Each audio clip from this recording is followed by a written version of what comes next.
Hi boys and girls, Mrs. Castle here for part 2 of the Pete Menjares missionary story. And remember, these stories are about real people and their lives. But before I go into this, I want to ask you a question. Do you like to get invitations to go to parties? If you do, will you stand up and sit back down if you like to get invitations to go to parties? Pete Menjares, he liked invitations too, but his friend Ramon was not inviting him to go to a party.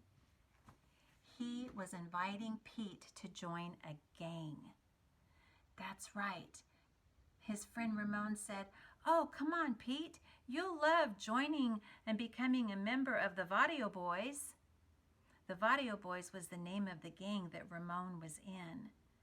And Pete just wasn't sure because they were in another area than where Pete lived. It wasn't a gang from his neighborhood. Well, Ramon and Manuel, his friends, started to show him some of the hand signs for the Vadio Boys gang and started to show him the graffiti signs. And finally, Pete decided to join the gang. Well, he was excited to join the gang, but he knew he had to keep it a secret. He couldn't even tell anyone in his family. And he was excited about it, except he knew Thursday was coming. Thursday was the gang initiation day. And it wasn't like if we were to join a sports club, a chess club, garden club, Boy Scouts or Girl Scouts, or even go to the Good News Club where you're welcomed with a smile. It wasn't like that. In fact, the initiation for the gang day was called being jumped in. That's what it was called, being jumped in. And it meant that the gang would beat you up. Well, Thursday came.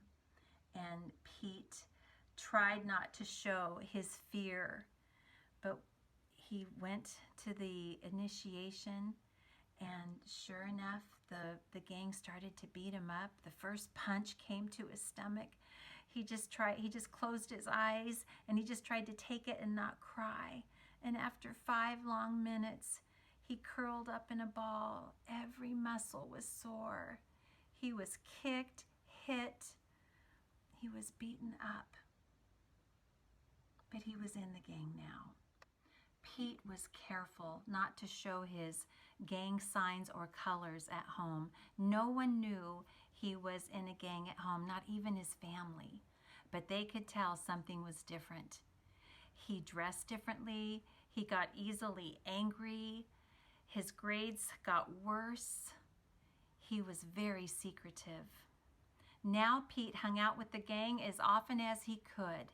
He would fight with other gangs. They would do drugs. He would steal alcohol, paint graffiti on buildings. They did whatever they wanted. But you know, Pete longed for something else. He began to want a different life. He was tired of the violence, of the stealing, of the lying. But getting out of a gang is hard. Will Pete be able to change? Can he have a different life? Tune in next time to find out.